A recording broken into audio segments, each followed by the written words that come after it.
தன்னை எந்த இடத்தில் நிலைநிறுத்திக் கொள்வது என்பதை முடிவு செய்யணும். ஆங்கிலத்தில் சொல்லணும், you have to fix your enemy, you have to position yourself. அது ரெண்டையும் அழகாக செஞ்சுட்டார். திமுக தாண்டா எனக்கு எதிரின்ட்டார். ரெண்டாவது, திமுகவை எதிர்க்கிறதுக்கு நான் தான், அண்ணா திமுக இல்லைன்றதை சொல்லிட்டார். திமுக வர்சஸ் தாவேகான் கொண்டு வந்துட்டார்.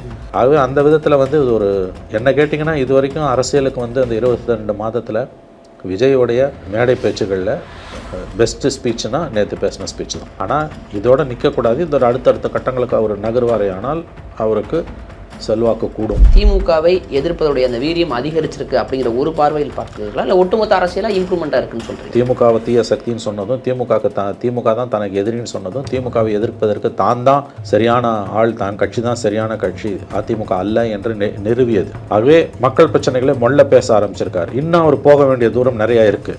அவர் பேசாதது நிறைய, பேசினதை விட. பாஜக சார்ந்த விஷயங்களை டச் பண்ணாமல் இருக்கிறாங்கிற விமர்சனமும் வந்திருக்கே சார்.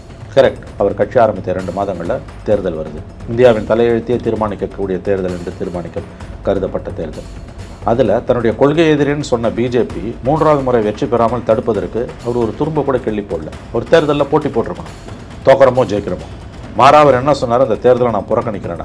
அங்கேயே வந்து அவருடைய பாஜக எதிர்ப்பு என்பது ரொம்ப ரொம்ப ரொம்ப வீரியம் குறைந்தது.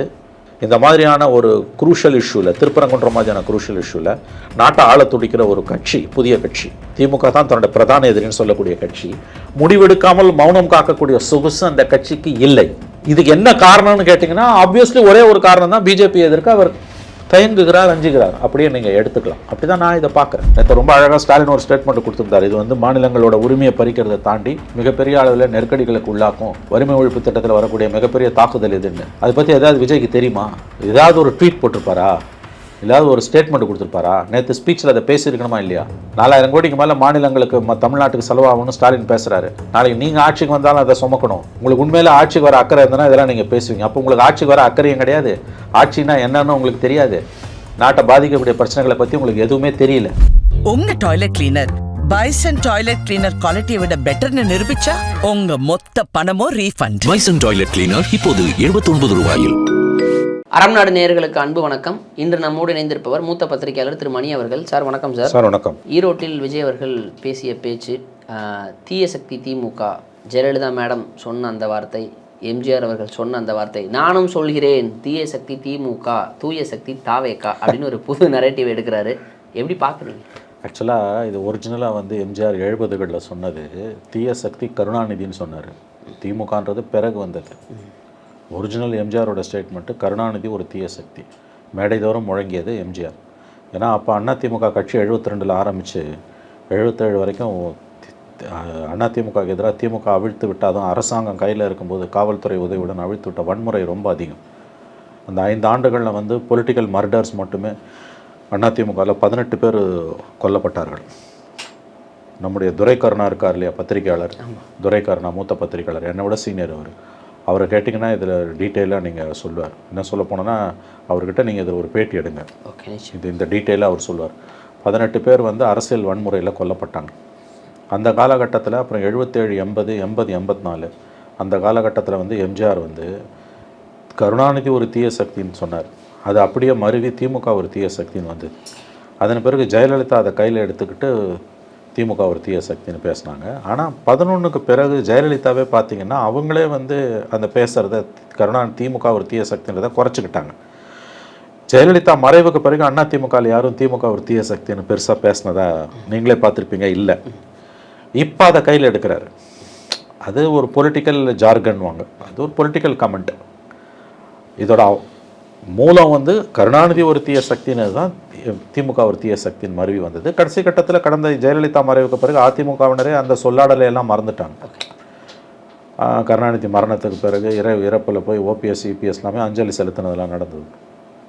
இப்போ அதை கையில் எடுக்கிறதுக்கு காரணம் வந்து கரூர் சம்பவத்துக்கு பிறகு இந்த மாற்றம் விஜய்க்கு வந்திருக்கு. அதை நீங்கள் பார்க்கணும். அப்போ இந்த 80 நாளில் வந்து அவர் சந்தித்த பிரச்சனைகள், இப்படிப்பட்ட சொல்லாடலை அவருக்கு நினைவுபடுத்திச்சோ என்னமோ நமக்கு தெரியாது. எனவே இது அரசியலில் இதெல்லாம் சகஜம். இதை நீங்கள் ஒன்றும் பெருசாலாம் தனி மனித தாக்குதலெல்லாம் எடுத்துக்கூடாது. என்ன உங்கள் அரசியல் என்னன்றது தான் முக்கியம். அவங்க திமுக தீய சக்தி, நாங்கள் தூய சக்தின்றது சினிமா டைலாக். இது களத்தில் போய் நீங்கள் இறங்கி ஃபங்க்ஷன் பண்ணும்போது நீங்கள் மக்கள் நலன் சார்ந்த என்ன பிரச்சனைகளை கையில் எடுக்கிறீங்க, என்ன மாதிரியான திட்டங்களை கொடுக்க போகிறீங்க, உங்கள் கொள்கைகள் கோட்பாடுகள் என்ன, அதை தான் நீங்கள் அதிகப்படியாக பேசணுமே ஒழிய உங்கள் எதிரியை வந்து நீங்கள் விமர்சனம் செய்யறதுலையும் வசை மாறி பொழியறதுலையும் பட்டப்பெயர் வச்சு அழைக்கிறதுலையும் கட்சி தலைவர்களையோ கட்சியையோ அது ரொம்ப நாள் ஓடாது. இப்போ எம்ஜிஆர் வந்து திமுக கருணாநிதி தீய சக்தி அப்புறம் திமுக தீய சக்தின்னு சொன்னதோடு நின்றுந்தார்னா அவர் பெயர் நிலைத்திருக்காது. அதுக்கு பிறகு அவர் மதிய உணவு திட்டம், ஏழைகளுக்கான எவ்வளோ நலத்திட்ட உதவிகள், ஜெயலலிதா கொண்டு வந்த நலத்திட்டங்கள், அதுதான் இன்றைக்கி காலத்துக்கும் நின்று பேசுகிறது. ஆகவே அடுத்த கட்டத்துக்கு விஜய் போகணும். ஆனால் இது ஒரு முதல் ஸ்டெப். இது வரைக்கும் அவர் செய்த அரசியலில் 1.5-2 வருஷ 22 மாத அரசியலில் இது அடுத்த கட்டத்துக்கு அவர் போகிறார். இது ஒரு முக்கியமான நிகழ்வு. ஏன்னா அவருடைய அனுபவம் வந்து திமுக கிட்ட அந்த வார்த்தைகளை அவர் வாயிலிருந்து வரவழைத்திருக்கலாம். தெளிவாக இருக்கார். ஏன்னா அரசியலில் வந்து 2 விஷயம் ரொம்ப முக்கியம். முதல்ல நம்முடைய எதிரி யார் என்பதை வரையறுக்க வேண்டும். 2வது தன்னை எந்த இடத்தில் நிலைநிறுத்திக் கொள்வது என்பதை முடிவு செய்யணும். ஆங்கிலத்தில் சொல்லணும், you have to fix your enemy, you have to position yourself. அது 2யும் அழகாக செஞ்சுட்டார். திமுக தாண்டா எனக்கு எதிரின்ட்டார். 2வது திமுகவை எதிர்க்கிறதுக்கு நான் தான், அண்ணா திமுக இல்லைன்றதை சொல்லிட்டார். திமுக வர்சஸ் தாவேகான் கொண்டு வந்துட்டார். ஆகவே அந்த விதத்தில் வந்து இது ஒரு என்ன கேட்டிங்கன்னா இது வரைக்கும் அரசியலுக்கு வந்து அந்த 22 மாதத்தில் விஜயோடைய மேடை பேச்சுகளில் பெஸ்ட்டு ஸ்பீச்சுனா நேற்று பேசின ஸ்பீச் தான். அப்படி தான் நான் அதை பார்க்குறேன். ஒரு வைப் இருந்தது. அவர் முதல்ல அக்டோபர் 27 கடந்த ஆண்டு விக்ரவாண்டியில் பேசினார், அப்புறம் மதுரையில் பேசினார், அப்புறம் சனிக்கிழமைன்னு ஒரு 6 ஊரில் பேசினார், அப்புறம் இந்த கஸ்டோடியல் டெத்துக்கு எதிராக சென்னையில் ஒரு கூட்டம் பேசினார், பரந்தூருக்கு ஒன்று பேசினார், அப்புறம் ஹால் மீட்டிங்னு பார்த்திங்கன்னா விகடன் நடத்தின அம்பேத்கர் புத்தக வெளியீட்டு விழாவில் பேசினார். இதை தாண்டி இவ்வளோ தான் மொத்தமே, எல்லாம் சேர்த்து ஒரு 9-10 மீட்டிங் இருக்கும். இந்த 10 மீட்டிங்லேயும் எனக்கு தெரிஞ்சு இந்த பெஸ்ட்டு ஸ்பீச்சு நேற்று ஸ்பீச் தான். ஆனால் இதோடு நிற்கக்கூடாது. இந்த அடுத்தடுத்த கட்டங்களுக்கு அவர் நகர்வாரே ஆனால் அவருக்கு செல்வாக்கு கூடும். ஆட்சியெல்லாம் பிடிக்க முடியாது, ஒரு முத்திரையை பதிப்பார் அரசியலில். நேற்றைய அவருடைய உரை என்பது விஜயுடைய 22 மாதங்கள் அரசியல் வாழ்க்கையில் த பெஸ்ட் நம்பர் 1 ஸ்பீச் என்று தான் நான் சொல்லுவேன். இப்போ நீங்கள் இதுவரை பார்த்ததில் பெஸ்ட் ஸ்பீச் அப்படின்னு விஜயருடைய பேச்சை இதை சொல்வதற்கான காரணம் திமுகவை எதிர்ப்பதுடைய அந்த வீரியம் அதிகரிச்சிருக்கு அப்படிங்கிற ஒரு பார்வையில் பார்க்குறீங்களா, இல்லை ஒட்டுமொத்த அரசியலாக இம்ப்ரூவ்மெண்ட்டாக இருக்குன்னு சொல்கிறீங்க? அதாவது வந்து முதல்ல வந்து தான் எதிரியை வந்து ஃபிக்ஸ் பண்ணணும். வெட்டு 1 துண்டு 2ன்னு பேசணும் களத்துக்கு வரும்பொழுது. அது ஒரு காரணம். திமுகவை தீய சக்தின்னு சொன்னதும், திமுக தான் தனக்கு எதிரின்னு சொன்னதும், திமுகவை எதிர்ப்பதற்கு தான் சரியான ஆள், தான் கட்சி தான் சரியான கட்சி, அதிமுக அல்ல என்று நிறுவியது. ஸோ எதிரியை ஃபிக்ஸ் பண்ணது, திமுக தான் எதிரின்னு ஃபிக்ஸ் பண்ணது. அதுக்கு தான் அந்த வீழ்த்த அந்த எதிரியை வீழ்த்துகிற ஒரே சக்தி தனக்கு தான் கட்சிக்கு தான் இருக்குன்னு அவர் பிரகடனப்படுத்தினது. இது நம்பர் 1. நம்பர் 2, அதிமுக செங்கோட்டையனை வரவேற்கும் போது இன்னும் சிலர் வர இருக்கிறார்கள், அவர்களுக்கு உரிய மரியாதை கொடுக்கப்படும்ன்றது தூண்டில் விரிக்கிறது. அது ஒரு தெளிவான இது. அப்புறம் 3வது வந்து ஸ்பீச்சிலவே வந்து சில முக்கியமான விஷயங்கள் எல்லாம் இருக்குது அவர்கள் செய்ய தவறியது. இன்னும் நிறையா பேசியிருக்கலாம். ஆனால் பேசின வரைக்கும் இப்போ தான் ஒரு பேபி ஸ்டெப்ஸ் எடுத்து வைக்கிறார். இப்போ தான் அரசியலில் வந்து அவர் வந்து 1ஆம் கிளாஸுக்கு வராருன்னு நம்ம சொல்லலாம். ஆகவே மக்கள் பிரச்சனைகளை மொல்ல பேச ஆரம்பிச்சிருக்கார். இன்னும் அவர் போக வேண்டிய தூரம் நிறையா இருக்குது. அவர் பேசாதது நிறையும் பேசினதை விட. ஆனால் அவருடைய கோணத்திலேருந்து பார்க்கும் பொழுது எஸ், அவர் சரியான பாதையில் இப்போ பயணிக்க தொடங்கியிருக்கார். மக்கள் பிரச்சனைகளை எடுத்து பேச ஆரம்பிச்சிருக்கார். அதாவது அந்த உள்ளூர் பிரச்சனைகள், காலிங்கராயன் கால்வாயிலேருந்து இதில் வந்து அது பேர் என்ன, அவங்க கொடுத்த வாக்குறுதிகளை நிறைவேற்றாது, இதெல்லாம் வந்து பாசிட்டிவான சைன். இந்த கல்வி இடைநிற்றல், ஆரம்ப பள்ளிகள் மூடலில் ஃபேக்சுவல் எரர்ஸ் இருக்குன்றாங்க. அதெல்லாம் தவிர்க்கப்பட வேண்டியது. அதனால தான் நான் சொன்னேன், அவர் கடக்க வேண்டிய தூரம் நிறையா இருக்குது. ஆனால் சரியான பாதையில் முதலடியை எடுத்து வைத்திருக்கிறார். 1ஆம் கிளாஸ் வர ஆரம்பிச்சிருக்காரு அரசியலில். வரும் நாட்களில் அவர் +2 முடிச்சு டிகிரி வரைக்கும் போவார்னு நம்ம எதிர்பார்க்கலாம். அதனால தான் நான் சொல்கிறேன் இது பெஸ்ட்டு ஸ்பீச்சுன்னு. வெறுமனே திமுகவை தீய சக்தின்னு சொன்னதால் நான் அப்படி சொல்லலை.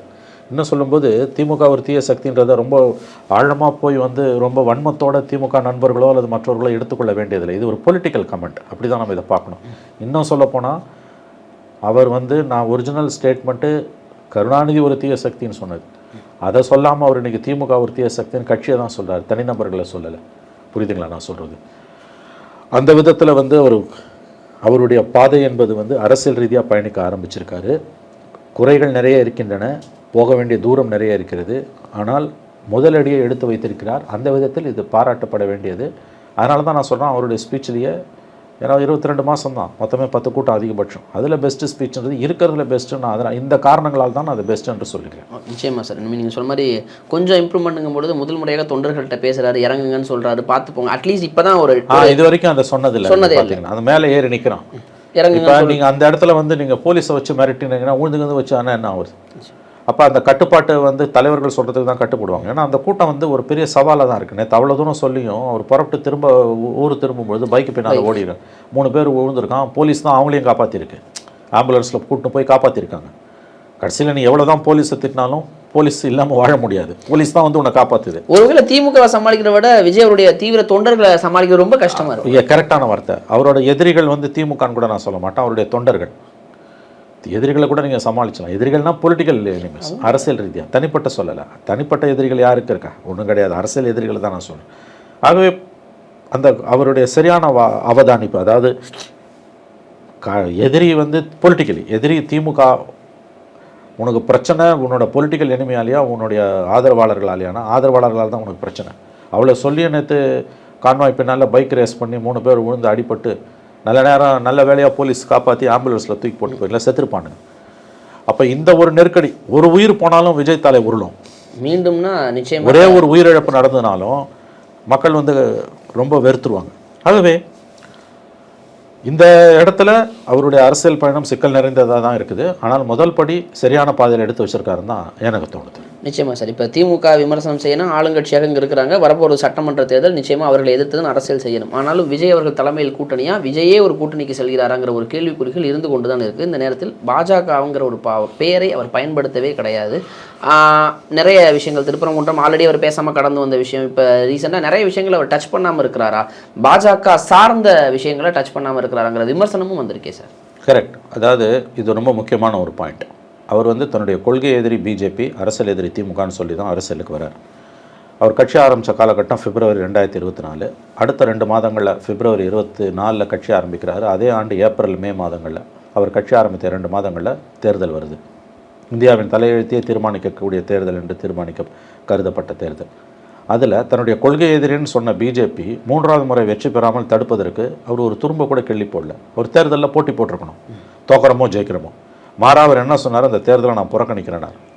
அங்கேயே வந்து அவருடைய பாஜக எதிர்ப்பு என்பது ரொம்ப ரொம்ப ரொம்ப வீரியம் குறைந்தது, ரொம்ப ஒரு அடித்தளம் இல்லாதது என்பது அங்கேயே தெரிஞ்சு போச்சு. அதுக்கு பிறகு வந்து இப்போ அரசியலுக்கு அக்ரெசிவாக வந்த பிறகு 2024 பிறகு தான் அவர் அக்ரெசிவாக வரார். பார்லிமெண்ட் எலெக்ஷன் முடிஞ்ச பிறகு தான் அக்ரெசிவாக வரார். 20 மாதங்களில் பார்த்தீங்கன்னா வெறும் மாநில அரசு திமுகவை எதிர்ப்பது முக்கியம் தான், நான் மறுக்கல. ஆனால் அதே நேரத்தில் மத்திய அரசாங்கத்தால் இங்கே ஏற்படக்கூடிய பல பிரச்சனைகளுக்கு குரல் கொடுக்க வேண்டிய அளவுக்கு குரல் கொடுக்காமல் அதை கடந்து போகிறார் அவர். இப்போ நேற்றைக்கு கூட அவருடைய உரையில் என்ன சொல்கிறாரு, இங்கே களத்திலே இல்லாதவங்களை பற்றி உங்கள் கருத்து என்னான்னு கேட்குறாங்க. இதை பற்றி உங்கள் கருத்துனா, அதை பற்றி உங்கள் கருத்து என்னான்னு. உங்கள் விருப்பப்படிலாம் நான் அரசியல் பண்ண முடியாது பாஸ்ன்றாரு. இது தப்பிச்சு போகிற எஸ்கேபிசம். இப்போ திருப்பரங்குன்றம் இஷ்யூ இருக்குது. திருப்பரங்குன்றம் இஷ்யூவில் விஜயோட ஸ்டாண்ட் என்ன? விஜய் விரும்பினாலும் விரும்பாட்டியும் விஜய்னு சொல்லும்போது தாவேக்கான்னு எடுத்துக்கோங்க. ஏன்னா அவர் ஒரு கட்சியோட தலைவர். தனிப்பட்ட விஜயாக இருந்தால் நம்ம அவரை பற்றி பேச போகிறதே கிடையாது. வெறும் நடிகராக இருந்தால் நம்ம அவரை பற்றி பேசவே மாட்டோம். திருப்பரங்குன்றம் இஷ்யூவில் விஜயோட தாவேக்காவோட ஸ்டாண்ட் என்ன? அவர் அதை அப்படியே கடந்து போகிறாரு. நீங்கள் எப்படி கடந்து போக முடியும்? அதாவது இல்லாதவங்க, களத்தில் இல்லாதவங்களை பற்றி. யார் களத்தில் இல்லாதவங்க? போன எலெக்ஷனில் 18% ஓட்டை வாங்கியிருக்கான். இன்றைக்கி திருப்பரங்குன்றத்தில் பிரச்சனையை பண்ணுறது பிஜேபி, இந்து அமைப்புகள். அதில் உங்களுக்கு ஒரு ஸ்டாண்ட் இருக்கும், எனக்கு ஒரு ஸ்டாண்ட் இருக்கும். திமுகவும் தோழமை கட்சிகளும் பிஜேபி தான் உசுப்பி விடுதுன்றாங்க. அண்ணா திமுக அது என்டிஏ வந்து கோர்ட்டு தீர்ப்பு அமல்படுத்தணும், தீபம் ஏற்றணுன்றாங்க. இந்த 2ல் ஒரு ஸ்டாண்டை தான் நீங்கள் எடுக்க முடியும். இதை கடந்து போக முடியாது. நீங்கள் விரும்புகிற மாதிரிலாம் அரசியல் பண்ண முடியாதுன்னு நீங்கள் வந்து பம்மாத்து பண்ணுறீங்க. திருப்பரங்குன்றம் இஷ்யூவில் தாவேகாவோட ஸ்டாண்ட் என்ன, விஜயோட ஸ்டாண்ட் என்ன? நான் பதில் சொல்ல மாட்டேன், நீ கடந்து போக முடியாது. அப்படி போகிறீங்கன்னா அது நீங்கள் பிஜேபியை பார்த்து பயப்படுறீங்க, ஸ்டாண்ட் எடுக்க பயப்படுறீங்க என்று தான் பொருள் கொள்ளப்படும். எத்தனை நாளைக்கு நீங்கள் இந்த நாடகத்தை ஆடுவீங்க? சரி, நான் கேட்குற நாளைக்கு நீங்கள் முதலமைச்சர் ஆகிடுறீங்க, அப்போ என்ன ஸ்டாண்ட் எடுப்பீங்க? அப்பவும் கடந்து ஒரு வாதத்துக்கு வச்சுப்போம். நீங்கள் சொல்கிறீங்க திமுகக்கும் தாவேக்காக்கும் தான் போட்டின்றீங்க, நல்லது. மக்கள் உங்களில் தாவேக்காவை தேர்ந்தெடுத்துடுறாங்க, 130 சீட் வாங்கி நீங்கள் முதலமைச்சர் ஆகிடுறீங்க. அப்போ நீங்கள் என்ன ஸ்டாண்ட் எடுப்பீங்க? நீங்கள் அப்போ என்ன ஸ்டாண்ட் எடுக்கிறியோ அந்த ஸ்டாண்டை தான் இப்போ எடுக்க முடியும். அப்போ இது யாரை ஏமாத்துறதுக்கான இந்த வேலை? நான் வந்து இதில் ஸ்டாண்டே எடுக்க மாட்டேன்றது.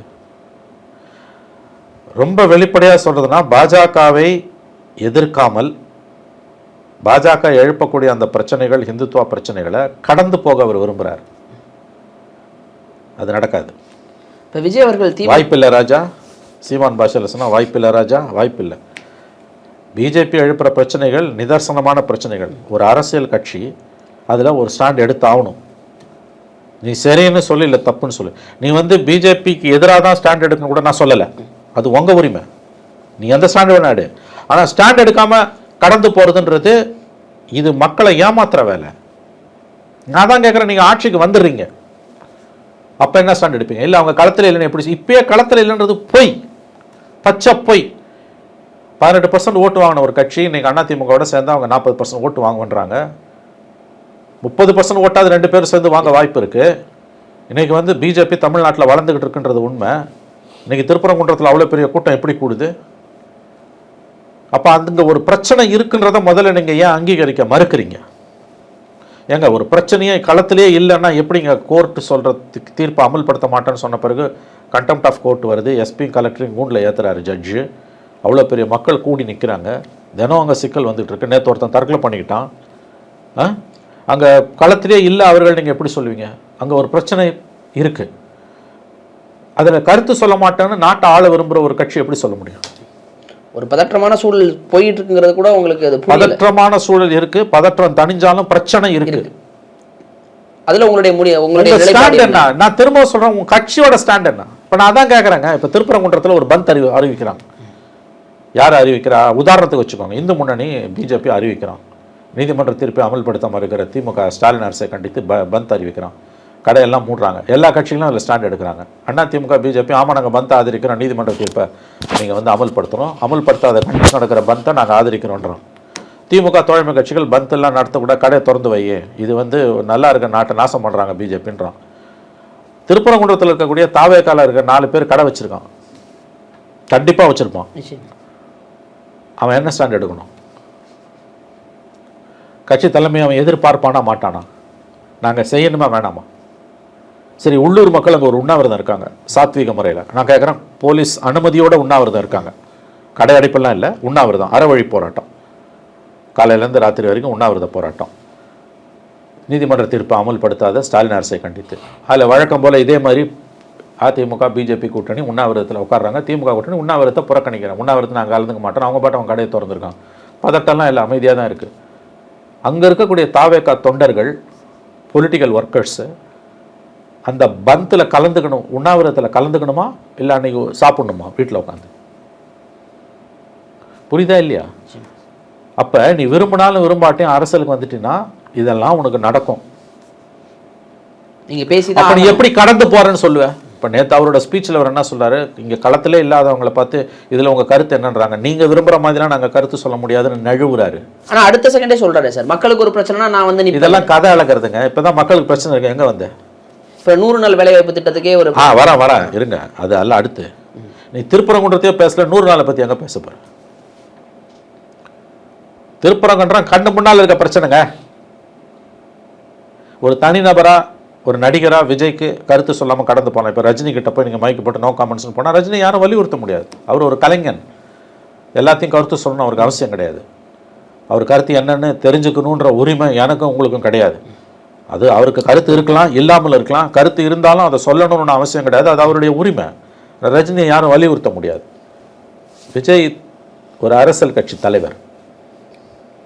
இப்போ அஜித்துக்கிட்ட போட்டு நீ சொல்லி தான் ஆகணும்னு அடம் பிடிக்க முடியாது. ஆனால் விஜய் கிட்ட அடம் பிடிக்கிற உரிமை ஒரு பிரஜைக்கு உண்டு.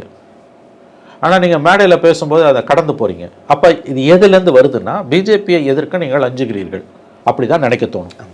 அப்போ கொள்கை எதிரின்றது வந்து உண்மையிலேயே உங்கள் நிலைப்பாடு கிடையாது, நீங்கள் மக்களை ஏமாற்றுகிறீர்கள், அப்படிதான் நினைக்க தோணும். நான் அதான் இப்போ இப்படி கேட்குறேன் உங்களை. நாளைக்கு நீங்கள் அதிகாரத்துக்கு வந்துடுறீங்க சார், மக்கள் உங்களை ஆட்சியில் உட்கார வச்சுறாங்க சார், அப்போ என்ன சார் ஸ்டாண்ட் எடுப்பீங்க? அப்போ நீங்கள் எடுத்தே தான் சார் ஆகணும். உங்கள் நிர்வாகம் ஒரு ஸ்டாண்ட் எடுத்தாகணும் சார். கோர்ட்டு தீர்ப்பை மதித்து நீ போய் தீபம் ஏற்றணும். இல்லை ஸ்டாலின் கவர்மெண்ட் பண்ண மாதிரி விடமாட்டேன்னு சொல்லிவிட்டு போலீஸை வச்சு அவன் சிஎஸ்எஃப் அனுப்புனாலும் மறித்து பண்ண முடியாது, நான் போகிறேன் சுப்ரீம் கோர்ட்டுக்கு போகணும், 2ல் ஏதாவது ஒன்று தான் நீ செய்யணும். அப்போ என்ன செய்வீங்க? இல்லை எந்த அளவுக்கு வந்து விஜயோட அரசியல் அடித்தளம் பலவீனமாக இருக்கிறது என்பதற்கு இது ஒரு காரணம், இது ஒரு உதாரணம். இதையெல்லாம் விஜய் தரப்பில் இருக்கக்கூடிய குறைகள். நேற்று ஸ்பீச் நல்லா இருந்தது, பெஸ்ட்டு ஸ்பீச், அதெல்லாம் ஓகே. ஆனால் பிஜேபின்ற ஃபேக்டர் வந்திருக்கும்பொழுது பிஜேபியை நேரடியாக எதிர்கொள்ள அவர் அஞ்சுகிறார். அதான் உண்மை. இது ரொம்ப நாள் ஓடாது. அல்லது நீ ஓப்பனாக பவன் கல்யாணம் மாதிரி ஒரு ஸ்டாண்ட் எடுத்துடணும், இல்லை இந்த பக்கம் நிற்கணும். இந்த பாருங்கள், மிடில் பார்த்து கிடையாதுங்க, நடுநிலைன்னு ஒன்று கிடையாது. சில விஷயங்களில் நீங்கள் இந்த பக்கம் இல்லை அந்த பக்கம். இப்போ இந்த நேரத்தில் திமுகவை எதிர்ப்பும் அளவிற்கு பாஜகவை விஜய் அவர்கள் எதிர்க்கவில்லை. பாஜக கொண்டு வரக்கூடிய இந்த திட்டங்களில் இருக்கக்கூடிய மாற்றங்கள் பற்றி அவர் பேசலை, இங்கே இருக்கக்கூடிய பிரச்சனைகள் குறித்து பேசலை அப்படிங்கிற விமர்சனம் தொடர்ந்து இருக்கிறது. திமுக எதிர்ப்பு மட்டுமே ஒரு வெற்றியை தேடி தருமா தமிழகத்தை பொறுத்தவரை, இல்லை பாஜக எதிர்ப்புங்கிறது அந்த ரேஷியோ வந்து அதை விட அதிகமாக இது ஒர்க் அவுட் ஆகுங்கிறத புரிஞ்சுக்க முடியுமா? அதாவது திமுக எதிர்ப்பு மட்டுமே தமிழ்நாட்டில் வெற்றியை தேடித்தரும் என்று அவர் நம்புகிறார். அது வெற்றியை தேடித்தர முடியாவிட்டாலும் ஓரளவுக்கு அவருக்கு செல்வாக்கை கூட்டலாம், சில இடங்களை வெற்றி பெற உதவலாம். அதை நான் ஒத்துக்கிறேன். ஏன்னு கேட்டிங்கன்னா, பிஜேபியை எதிர்க்க அவர் தயங்குவதற்கு காரணம் என்னை பொறுத்தவரையில் அவர் பிஜேபியை பார்த்து பயப்படுறாரு. நிச்சயமாக அஞ்சுகிறார் தான் நான் பார்க்குறேன். இல்லாட்டி ஒரு ஸ்டாண்ட் எடுத்தாகணும். நீங்கள் பிஜேபியை பார்த்து ஏதோ ஒரு தயக்கம், ஒரு அச்சம் அவருக்கு இருக்குன்னு தான் நான் பார்க்குறேன். இல்லாட்டி இந்த விஷயத்தில் நீங்கள் வந்து ஸ்டாண்ட் எடுக்காம, you cannot afford not to take a stand. அதாவது நீ முடிவு எடுக்காமல் இருக்கக்கூடிய சொகுசு உங்களுக்கு இல்லை. புரிஞ்சுக்கோங்க. You don't have a luxury of not taking a decision. ஆங்கிலத்தில் சொல்கிறதுனா you don't have a luxury of not taking a decision.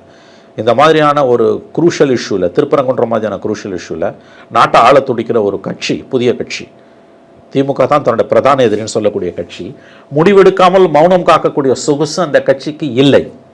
புரிஞ்சுக்கோங்க. இதுக்கு என்ன காரணம்னு கேட்டிங்கன்னா, ஆப்வியஸ்லி ஒரே ஒரு காரணம் தான், பிஜேபி எதிர்க்க அவர் தயங்குகிறார், அஞ்சுகிறார். அப்படியே நீங்கள் எடுத்துக்கலாம். அப்படி தான் நான் இதை பார்க்குறேன்.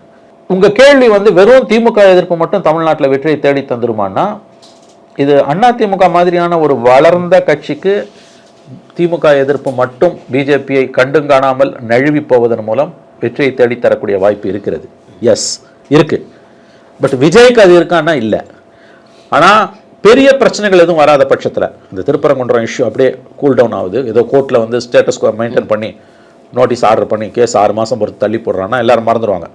அந்த நேரத்தில் நீங்கள் வந்து இதை கடந்து போகலாம். அப்போ வந்து உங்களால் வந்து திமுகவுக்கு எதிரான வாக்குகளை ஓரளவு வாரி சுருட்டக்கூடிய வாய்ப்பு உங்களுக்கு இருக்கலாம். ஏன்னா லோக்கல் இஷ்யூஸ் அடிப்படையில் தான் வந்து தேர்தல்கள் தீர்மானிக்கப்படுமே அல்லாமல் மோடி எதிர்ப்பில் தீர்மானிக்கப்படாது. அதுக்கு சரியான உதாரணம் நான் சொல்கிறேன். 2019, 24 2 மக்களவைத் தேர்தல்களில் தமிழகத்தில் கிட்டத்தட்ட 100% வெற்றியை அடைந்த திமுக கூட்டணி இந்த 2 தேர்தல்களுக்கும் நடுப்புற, ஏன்னா 19 ஒரு சீட்டு ஜெயிச்சாங்க அதிமுக, 24 அது கூட இல்லை. ஸோ கிட்டத்தட்ட 100% ரிசல்ட். இந்த 2த்துக்கும் நடுப்புற வந்த அசம்பிளி எலெக்ஷனில் 75 சீட்டு ஜெயிச்சாங்க கூட்டணியாக, which is equal to 13 Lok Sabha, 13 மக்களவை தொகுதிகளுக்கு ஈக்குவல், 40 பாண்டிச்சேரியோடு சேர்த்து. அப்போ மக்கள் வந்து பார்லிமெண்ட் எலெக்ஷன் வரும்பொழுது வேறு மாதிரி, அசம்பிளின்னு வரும்போது தான் வேறு மாதிரி தான் நினைக்கிறாங்க. தமிழ்நாட்டில் இங்கே இருக்கக்கூடிய அரசு வேண்டுமா வேண்டாமா என்பது தான் மக்கள் முன்னால் இருக்கக்கூடிய கேள்வி எனும் பொழுது பாஜக எதிர்ப்பு அல்லது ஆதரவு என்பது ஒரு முக்கிய காரணியாக அந்த முடிவில் இருக்காது. இதை நான் புரிஞ்சுக்கணும், இதை நம்ம புரிஞ்சுக்கணும். என்னுடைய கருத்தை நீங்கள் கேட்குறீங்க. அதனால் வந்து பாஜக எதிர்ப்பு மட்டுமே திமுகவை வீழ்த்த விஜய்க்கு போதுமான அரசியல் ஆயுதமானு நீங்கள் கேட்குறீங்க. திமுக எதிர்ப்பு மட்டுமே மோடி ஆதரவான்னு கேட்குறீங்க. To large extent yes. இது யாருக்கு? அதிமுக மாதிரி கட்சிகளுக்கு to large extent yes. BJP புதிய கட்சிகளுக்கு டு சர்டன் எக்ஸ்டென்ட் ஓரளவுக்கு எஸ். ஏன்னா இவங்க ஆட்சியை பிடிக்க போகிறது கிடையாது, ஓரளவு இவங்க வந்து பாதிப்பை தான் ஏற்படுத்த போகிறாங்க. அதனால் வந்து இப்படி வச்சுக்கலாம் நந்தா, 26 தேர்தலில் தாவேகாவோட வெற்றிக்கு அவர்களுடைய பிஜேபி எதிர்ப்பு ரொம்ப குறைவாக இருப்பது பெரிய அளவில் அவருடைய வெற்றியை பாதிக்காது. ஓகே, அது உண்மை. இது புரிஞ்சுக்கணும் இந்த நுவான்சஸ். வெளிப்படையாக பிஜேபி அவர் ஆதரிச்சார்னா அவரை ஆதரிக்கக்கூடிய சிறுபான்மையின வாக்குகள் அவர் விட்டு சதிரிடும். அதனால் அந்த தவிர அவர் செய்ய மாட்டார். ஆனால் அதே நேரத்தில் அக்ரெசிவாக பிஜேபி எதிர்ப்பு போகாமல் இருப்பதற்கு ஒன்று காரணம் பாஜகவை, மத்திய அரசாங்கத்தை பார்த்து அவருக்கு இருக்கக்கூடிய பயம். 2வது, அவர் அக்ரெசிவ் பிஜேபி பேசினார்னா அதோட பலனை திமுக தான் அனுபவிக்கும். வேணாலும் பிஜேபி வேணாலும் ஒருத்தர் முடிவு பண்ணிட்டானா பிஜேபியை தோக்கடிக்கிற சக்தி திமுக கூட்டணிக்கு தான் இருக்க வழி, விஜய்க்கு இல்லை. அப்போ நான் எதுக்கு போய் அதை சுமக்கணுன்ற எண்ணமும் காரணமாக இருக்கலாம். ஆனால் அது செகண்டரி. ஃபர்ஸ்ட் திங்க பிஜேபியை பார்த்தவருக்கு இருக்கக்கூடிய கவலை அச்சம் என்று தான் நான் பார்க்கிறேன். நிச்சயமா இப்போ நிறைய விஷயங்களில் வந்து விஜய் கடந்து போகிறார், இன்னும் பேசலை அப்படிங்கிற விஷயங்கள் குற்றச்சாட்டுகள் தொடர்ந்து வச்சுக்கிட்டு தான் இருக்கிறோம். எல்லாருமே பேசுகிறாங்க சார். பேசும்பொழுது 8 நிமிஷம் தான் பேசுகிறான், 10 நிமிஷம் தான் பேசுகிறான், இப்போ என்ன பேசினா உங்களுக்கு என்ன சார் அப்படிங்கிற விஷயங்களை கடந்து போகும்போது இப்போ ஆதவ அர்ஜுனா இருக்கிறார், இப்போ செங்கோட்டையன்லாம் போயிருக்கிறாங்க. அனைவரும் இருந்தும் தான் இது தொடருதா? ஏன்னா இன்னும் 3 மாதம் தான் இருக்குது எலெக்ஷனுக்கு, ஆல்மோஸ்ட் ஒரு 3 மாதம் தான் இருக்கும். இன்னும் எத்தனை கூட்டங்களில் பேசிட முடியும், இன்னும் வீரியமாக எதை போய் சேர்த்துட முடியும் சார்? கரெக்ட். இப்போ இன்னும் 100 நாள் தான் எலெக்ஷன். மார்ச் ஃபஸ்ட் வீக்கில் செகண்ட் வீக்கில் நோட்டிஃபிகேஷன், இது டிசம்பர் 20 ஆக போகுது. இதில் 10 நாள், அதில் ஒரு 90 நாள் 100 நாள். April first week or second week நமக்கு எலெக்ஷன் வந்துடும். ஸோ 100 டேஸ், அரௌண்ட் 100 டேஸில் வந்து இன்னும் அவர் என்னத்தை பேச முடியும்னா இன்னும் பேசுறதுக்கு நிறையா இருக்குது. நேற்று அவர் நக்கலாக சொல்கிறார், நான் 9 நிமிஷம் பேசினேன், 10 நிமிஷம் பேசுகிறேன், நான் எவ்வளோ நிமிஷம் பேசினா உங்களுக்கு என்ன சார்ன்றாரு. பர்சனலாக எடுத்துக்கிறாரு அவர். நீங்கள் பிரச்சனையை பேச வேண்டிய அளவுக்கு பேசல அதான் சார் இந்த விமர்சனம். 12 நிமிஷம் தான், 12 நிமிஷம் நீங்கள் பேசுகிறீங்க புதுச்சேரியில். காலைல 5 மணிலேருந்து அங்கே உட்காந்துருக்கான். 12 நிமிஷத்தில் நீங்கள் பேசுகிறதுக்கு அது என்ன ஸ்பீச்? அது மக்கள் பிரச்சனை எவ்வளோ இருக்குது, அதை நீங்கள் பேசலை. சரி, புதுச்சேரி சின்ன ஒரு விட்டுருங்க. இங்கே எவ்வளோ பேசியிருக்கலாமே சார். இன்னும் நீங்கள் பேசாமல் விட்டது தானே சார் அதிகம். 2023 என்சிஆர்பி மத்திய குற்ற புலனாய்வு டேட்டா படி தலித்துகளுக்கு எதிரான கொடுமைகளில் நம்பர் 1 மாநிலம் தமிழ்நாடுன்னு வந்திருக்கு. எவ்வளோ பெரிய கிரெடிட் தமிழ்நாட்டுக்கு. இதே எடப்பாடி பேரில் அந்த டேட்டா வந்திருந்தால் திமுக இன்ன வரைக்கும் அது வந்து 1 மாதம் ஆகுது நாரடிச்சிருக்கும். அவங்க விசிக எம்பி ரவிக்குமார் மட்டும் பேசுகிறாரு, 2 நாள் பேசுகிறாரு, அதோட எல்லாரும் மறந்துட்டாங்க. அதை பற்றி ஒரு வார்த்தை அவர் பேசலை, ஒரு ட்வீட் போடலை. இதை பற்றி ஒரு ட்வீட் போடலை, ஒரு ஸ்டேட்மெண்ட் இல்லை, நேற்றைய ஸ்பீச்சில் இல்லை. ஏன்னா அதுக்கு பிறகு அவர் பேசுகிற முதல் கூட்டம். 2வது முக்கியமான விஷயம், மகாத்மா காந்தி ஊரக வேலைவாய்ப்பு திட்டம், அதை ஊற்றி மூடுறான். அதை பற்றி அவர் எதுவுமே பேசலை. அதை பற்றி எதாவது தெரியுமா அந்த கட்சிக்கும் விஜய்க்குன்றது தான் இப்போ நம்ம முன்னால் வந்து நிற்கிற கேள்வி.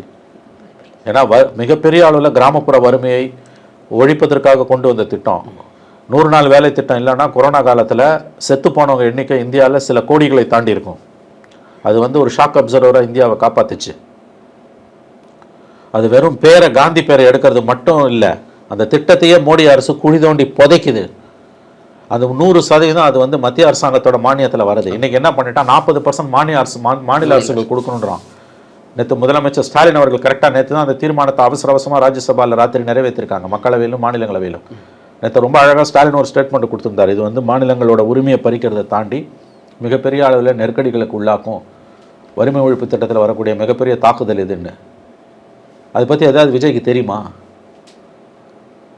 ஏதாவது ஒரு ட்வீட் போட்டிருப்பாரா, ஏதாவது ஒரு ஸ்டேட்மெண்ட் கொடுத்துருப்பாரா? நேற்று ஸ்பீச்சில் அதை பேசியிருக்கணுமா இல்லையா? 4000 கோடிக்கு மேலே மாநிலங்களுக்கு தமிழ்நாட்டுக்கு செலவாகணும்னு ஸ்டாலின் பேசுகிறாரு. நாளைக்கு நீங்கள் ஆட்சிக்கு வந்தாலும் அதை சுமக்கணும். உங்களுக்கு உண்மையில ஆட்சிக்கு வர அக்கறை இருந்ததுன்னா இதெல்லாம் நீங்கள் பேசுவீங்க. அப்போ உங்களுக்கு ஆட்சிக்கு வர அக்கறையும் கிடையாது, ஆட்சின்னா என்னன்னு உங்களுக்கு தெரியாது, நாட்டை பாதிக்கக்கூடிய பிரச்சனைகளை பற்றி உங்களுக்கு எதுவுமே தெரியல. இன்றைக்கி ஒரு பொதுக்கூட்டத்தில் நீங்கள் பேசுகிறீங்கன்னா மகாத்மா காந்தி ஊரக வேலை 100 நாள் வேலை திட்டத்தை ஊற்றி மூடுற மோடி கவர்மெண்ட்டோட அந்த கொடூரமான திட்டத்தை பற்றி பேசாமல் ஒரு அரசியல் கட்சி தலைவர் எப்படி மக்கள் மத்தியில் உரையாற்ற முடியும்? இல்லை ஆதரித்து பேசுன்றேன், அந்த நேர்மையாக அது இருக்கணும். இப்போ ஏடிஎம்க்கு ஆதரிச்சிட்டான், ஒன்னே ஒன்று தான். 100 நாள் வேலையை வந்து 125 நாள் ஆகிட்டாங்க, பேரை தான் மாற்றிருக்காங்க. இல்லைன்னா 100 நாள் 125 நாள்ன்றது அதில் கொடுமை என்னன்னு கேட்டிங்கன்னா, பேரை மாற்றினதுன்றது சும்மா பேரை மாற்றினது முக்கியம் இல்லைங்க. அஃப்கோர்ஸ் அதுவும் காந்தியோட பேரை இருட்டடிப்பு செய்கிறாங்கன்றது ஏற்றுக்க முடியாது. ஆனால் அதை தாண்டி பிரச்சனை இருக்குது. மாநிலங்களுக்கு 4000 கோடி சும்மா அவங்கள என்ன சொல்கிறாங்க, மாநிலங்களுக்கு பாதிப்பு வராமல் நிறைவேற்றணும், சும்மா பட்டும் படாமல் தொட்டும் தொடாமல் பேசிட்டு போகிறான் ஏடிஎம்காரன். ராஜ்யசபாவில் ஆதரிச்சு ஓட்டு போட்டானுங்க ஏடிஎம்கேல. தமிழ்நாட்டுக்கு செஞ்ச பெரிய துரோகங்க அதிமுக. நான் முதல் முறையாக அந்த வார்த்தையை பயன்படுத்துகிறேன். இது வரைக்கும் நான் வந்து அவங்க பிஜேபியோட சேர்ந்த போது அதிமுக தமிழ்நாட்டுக்கு துரோகம் பண்ணிடுச்சுன்னு சொல்லலை. இப்போ முதல் முறையாக சொல்கிறேன். 100 நாள் வேலை திட்டத்தில் அந்த மசோதாவை ஆதரித்து நேற்றைய இரவு மாநிலங்களவையில் அதிமுக எம்பிக்கள் 4 பேர் நினைக்கிறேன், தம்பிதுரை உள்ளிட்டவர்கள் ஆதரித்து ஓட்டு போட்டிருக்காங்க. இது தமிழ்நாட்டுக்கு செஞ்ச மிகப்பெரிய துரோகம், அதிமுக செஞ்ச பெரிய துரோகம். ஏன்னா 4000 கோடிக்கு மேலே தமிழ்நாட்டுக்கு செலவு பண்ண வேண்டியிருக்கும். உங்கள்கிட்ட ஏது காசு? 2வது மகாத்மா காந்தி பேரை மறைக்கிற ஒரு திட்டத்தை நீ அனுமதிக்கிற. இன்னும் ஒரே ஒரு பம்மாத்து பண்ணுறீங்க, 100 நாள் 125 நாளான்னு. குறைஞ்சது 6 மாதமாவது வேலை கொடுக்கணுங்க. இப்போ புதிய திட்டத்தில் அதெல்லாம் கிடையாது. 2வது எந்தெந்த வேலைக்கு என்னன்றதெல்லாம் வந்து எப்படி செய்யணும்னு மத்திய அரசு தான் தீர்மானிக்கும். இது வரைக்கும் மாநிலங்கள் தீர்மானிச்சுது.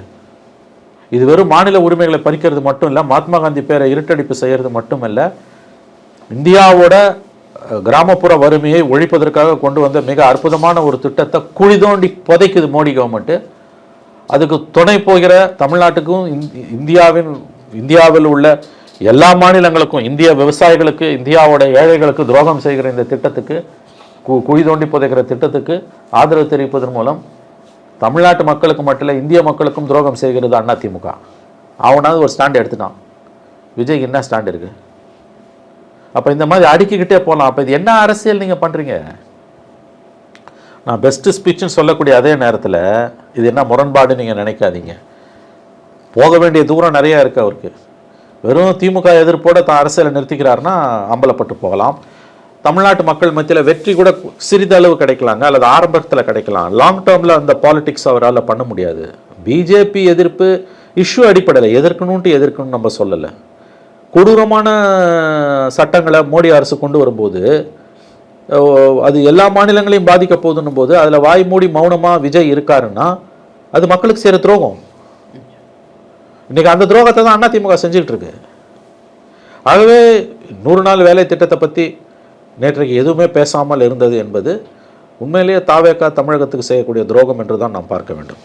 நிச்சயமாக சார். ஒரு புறம் பாஜக செய்யக்கூடிய இந்த வேலைகள், இதெல்லாம் பற்றி பேச மாட்டாரு. இன்னொரு புறம் திமுக தான் எதிர்க்கிறாரு. அப்படின்னா இங்கே ஒரு செவிலியர்கள் போராட்டம் நடக்குது, கைதுகள் நடக்குது, இது சார்ந்தும் பேச மாட்டேங்கிறாரு. இப்போ ஒரு ட்வீட் கூட செக்டார் வைஸ் பண்ணணுங்க. அரசு ஊழியர்கள் போராட்டம், இப்போ செவிலியர்கள் வந்து நேற்று அங்கே போராடி இருக்காங்க. இவங்க ஆளுங்களே போய் அங்கே நின்று இருக்காங்க. ஆதவர்ஜம்லாம் போயிருக்காங்க. அந்த செவிலியர் போராட்டத்தை பற்றி நேற்று 4 வார்த்தை அவர் பேசணுமா வேணாமா? இத்தனைக்கும் சுப்ரீம் கோர்ட் வந்து செவிலியர்கள் விஷயத்தில் வந்து இந்த ஊதியத்தை கொடுக்கணும்னு தமிழ்நாடு அரசுக்கு உத்தரவு போட்டிருக்கு. ஆனால் தமிழ்நாடு அரசு அதை காற்றுல பறக்க விடுது. நீதிமன்ற தீர்ப்புகளை அமல்படுத்த மாட்டோம் என்று கங்கணம் கட்டி கொண்டு சத்தியம் செய்து கொண்டு தமிழ்நாடு அரசு செயல்படுகிறது என்று தான் நாம் நினைக்க வேண்டும். எவ்வளவு கண்டெம்ட்டுங்க! சுப்ரீம் கோர்ட்டு சொன்னது டிஜிபி அப்பாயின்மெண்ட்டில் கேட்கல, 2 கண்டெம்ட் பெண்டிங். செவிலியர் ஊதிய உயர்வில் உச்சநீதிமன்றம் சொன்னதை கேட்கல, கண்டெம்ட். அதே மாதிரி வந்து ஸ்டேட் கவர்மெண்ட் யூனிவர்சிட்டிஸில் வந்து யூஜிசி ஸ்கேல் படி தான் வந்து டெம்பரரி ஸ்டாஃபுக்கு சம்பளம் கொடுக்கணும்னு சொன்னதை அமல்படுத்தலை, அதில் பிரச்சனை. இந்த மாதிரி அடிக்கிக்கிட்டே போகலாம். அப்போ இந்த செக்டார் இப்போ நம்ம பேசினதை நேற்று விவரிச்சவர் பேசியிருந்தாருனாலே மக்கள் மத்தியில் அது போயிருக்கும். சரி, நீ 100 நாள் திட்டத்தை பற்றி தான் பேசல, மோடியை பார்த்து பயம். லோக்கலில் இருக்க இவ்வளோ இஷ்யூஸ் இருக்குல்ல, உங்கள் எதிரி திமுக தானே. அப்போ திமுகவை விமர்சிக்கிறதுக்கு இவ்வளோ விஷயம் இருக்குது. இந்த தீய சக்தின்னு சொல்லிட்டு எல்லாம் தப்பிச்சிட முடியாது. இப்போ அது ஞாபகம் வச்சுக்கோங்க. அது சும்மா 1 நாள் 2 நாள் எடுப்படும். அப்புறம் மக்கள் அதை வெறுத்துட்டு போயிடுவாங்க. ஏன்னா நெகட்டிவாக பேசுகிற எதுவுமே ரொம்ப நாள் ஓடாது. அது ஞாபகம் வச்சுக்கோங்க. தீய சக்தினா எந்த விதத்தில் தீய சக்தின்னு நீ விளக்கணும். இப்போ நம்ம சொன்ன இவ்வளோ விஷயங்கள் இருக்குல்ல, இதை எதையுமே நீங்கள் பிரஸ்தாபிக்காமல் வாய்மொழியாக சொல்லாமல் பிரச்சாரத்தை வந்து மேம்போக்காக கொண்டு போனீங்கன்னு வச்சுக்கோங்க, தீய சக்தின்றதான் அப்புறம் தனிப்பட்ட தாக்குதல்களும் வந்து உங்களை எங்கேயும் கொண்டு போய் நிறுத்தாது.